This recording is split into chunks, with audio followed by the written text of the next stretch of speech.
After a remarkably darker and unsuperheroic first episode that ended with a lot of surprise, suspense, and an unexpected death. The second episode of Marvel's Secret Invasion is a step up from the first. It gives a promising look at a more grown-up, the darker side of MCU.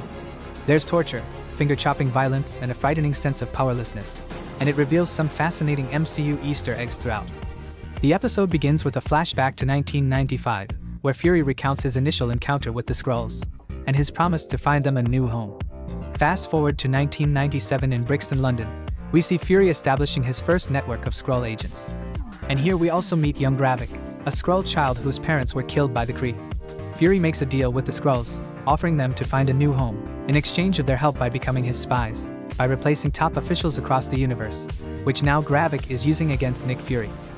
Anyway, then we return to the present day, in the fallout of Gravik's terrorist attack in Moscow.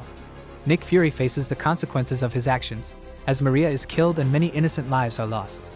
Then Talos somehow guides Fury out of the chaotic situation. But then on the train, Talos reveals that when Skrulls was destroyed, millions of Skrulls sought refuge on Earth.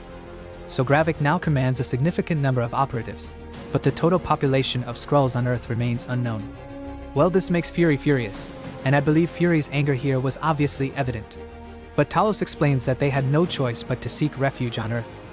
He believes that Skrulls can coexist with humans, but Fury remains cynical, stating that humans struggle to coexist with each other.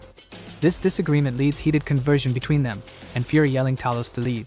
And then the episode introduces the Skrull Council, revealing that Skrulls have already impersonated prominent global figures like UK Prime Minister Pamela Lawton, NATO Secretary General Sergio Caspani, and Shirley Sagar. While in an emotional sense, it means nothing obviously. But just think about the fabric of governance across the planet. How far back does the puppeteering go? And then back at the new Skrulls, we get to know the nefarious plan of Gravik, that is creating a machine which may involve the creation of the Skrull super soldiers, known as Super Skrulls. And in the comics, Super Skrulls are way more powerful. They actually have powers of 4 superhero combined. And they have already gathered Groot, Frost Beast, and Cull Obsidian's DNA, but they have been unsuccessful so far.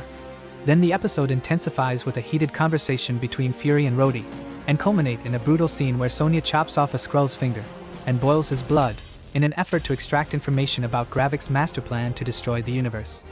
Overall, Olivia Colman's portrayal of Sonya adds a menacing element to the series and sets the stage for future episodes. And the episode ends with a major twist, which reveals that Nick Fury is secretly married to Priscilla, one of Talos' most trusted Skrulls, leaving us again on a cliffhanger, eagerly anticipating what's to come. Episode 2 is a definite step up from the premiere episode, with the plot getting far more interesting and ending in a cliffhanger we genuinely didn't see coming. And overall, I believe the series' slow burn approach at what made it much more interesting. Anyway, the first episode had already made it quite clear that the show will have repercussions for the whole MCU. But with the tease of Gravik's secret weapon, it's starting to show us just how important Secret Invasion could prove to be for the franchise's story, at least on the Earthbound side of things. And well, as we all know, Marvel tends to make the 3rd and 5th episodes of these series the ones with the biggest revelations. So let's see who get revealed in the next episode. One last fight.